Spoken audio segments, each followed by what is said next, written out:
Hi friends, welcome back to Jaya స్వంటిల్లు అండి. ఈరోజు గట్టి పకోడీ చేస్తున్నానండి.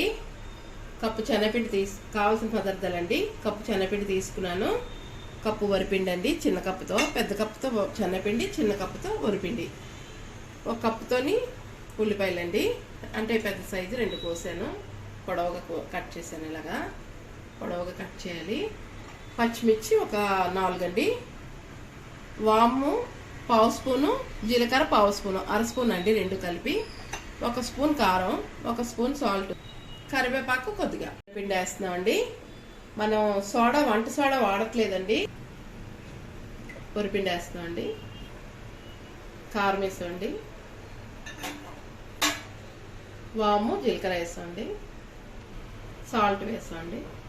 ఈ కలిపిస్తుందామండి. మొత్తం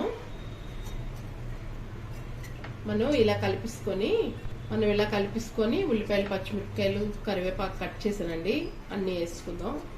మనం ఇలా కలిపాం కదండి. మరిగిన ఆయిల్ వేస్తున్నాను. ఒక 2 స్పూన్లు ఉండేలా ఆయిల్ వేస్తున్నామండి. మనకి బాగుంటుంది పకోడీ. ఆయిల్ వేసాం కదండి, బాగా కలుపుకుందాం. ఇలా కలిపిస్తున్నామండి.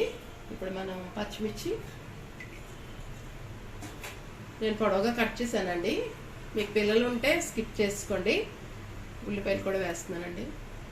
మనం ఇలా కలుపుకున్నామండి. ఇప్పుడు వాటర్ వేసుకుందాం, కొద్ది వేసుకొని కలుపుకోవాలండి.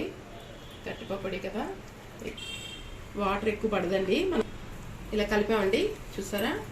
మనకి ఇంకా ఈ కప్పుతో వాటర్ తీసుకున్న ఇది ఉంది, కొద్దిగా చూసుకుంటూ కలుపుకోవాలండి. ఇలాగా మనం వేసుకుంటున్నాం పకోడీ.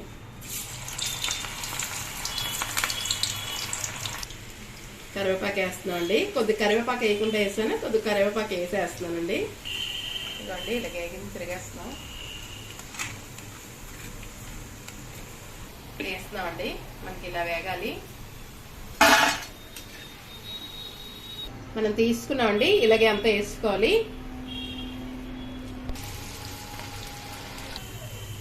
మనకి వేగిపోయిందండి, తీసుకుంటున్నాం. మన పకోడీ చూసారా ఎంత బాగా వచ్చిందో. ఒకసారి ట్రై చేయండి. నచ్చితే కామెంట్స్ పెట్టండి, ఎలా ఉందో పెట్టండి కామెంట్స్. నచ్చితే లైక్ చేయండి, షేర్ చేయండి, సబ్స్క్రైబ్ చేయండి. బాయ్ ఫ్రెండ్స్, నెక్స్ట్ వీడియో కలుద్దామండి.